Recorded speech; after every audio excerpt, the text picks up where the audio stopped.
Inspirasyon sa kadaghanang miyembro sa tribong Sama de Laot o mas naila sa tawag nga Badjao si Ma'am Melody Adhari, ang pinakaunang maestra nga Badjao dinhi sa Davao nga grade 1 teacher sa Matinaplay Elementary School. Ang pagkamaestra ni Ma'am Melody dili lang kutob sa iyang pagtudlo sulod sa eskwelahan kay nagboluntaryo sab kini sa pagtudlo sa iyang mga igsuong Badjao sa Matinaplay Badjao Community Alternative Learning System Community Learning Center sulod na sa 5 ka tuig. Buot niini nga mapaambit ang iyang natun-an ug mahatagan og kahibalo ug kaalam ang iyang mga igsuong Badjao pinaagi sa pagsulat ug pagbasa.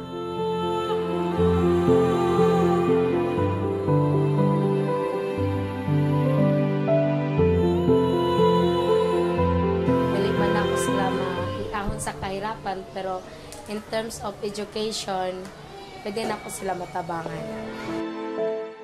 Mas nindot manggod nga mismo sila kabalo sila musulat, mubas ang mga parent para sila po sa ilang sarili makatabang po sila sa ilang mga anak na magpa-eskwela ug mag-guide po.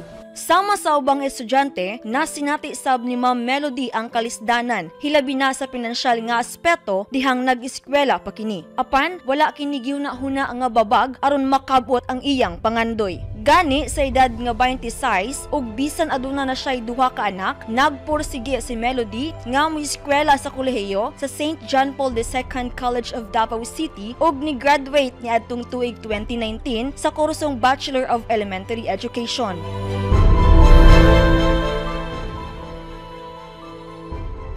Financially dyan po, naglisod dyan ko kay permanente magsakit ko kampiyan sa banan. Dili siya focus sa panginabuhi niya. So, mato dyan ko sa akong ginikanan kay para mangayo dyan ko para pamasay.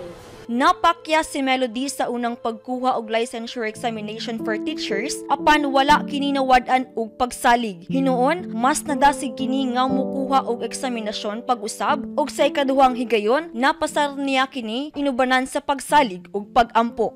Oo, nalipay ko na motivate jud sila. Manalipay ko kay say madunggan na ko ni mag-eskwela ka na kay para mapareha ka ni Ma'am Naya man akong angga. So tinasa para mapareha ka ni Ma'am Naya ang uban kay ako gusto ko maging teacher para mapareha ko ni Ma'am Naya ana. So murag nalipay ko baka at least kay murag na narating ang akong pang kuan kay kaguan. Gidasig niini ang mga katribo pinaagi sa pagpahinumdom kung unsa ka importante ang edukasyon. Unta mga eskwela sila pagpadayon ng pag-eskwela unta kung unsay narating nako dapat musundog pud sila para daghan pud nga pareha nako ng mga nabadyaw na nahimong professional. Kuha na ko sa akong ambisyon, gusto na ko na kanang daghan pud ang musunod. Kumbaga murag ako ang suga. Murag ana siya bala. Murag ako ang suga na naghatag og kahayag sa ila para sila mosulod pud sa akoa.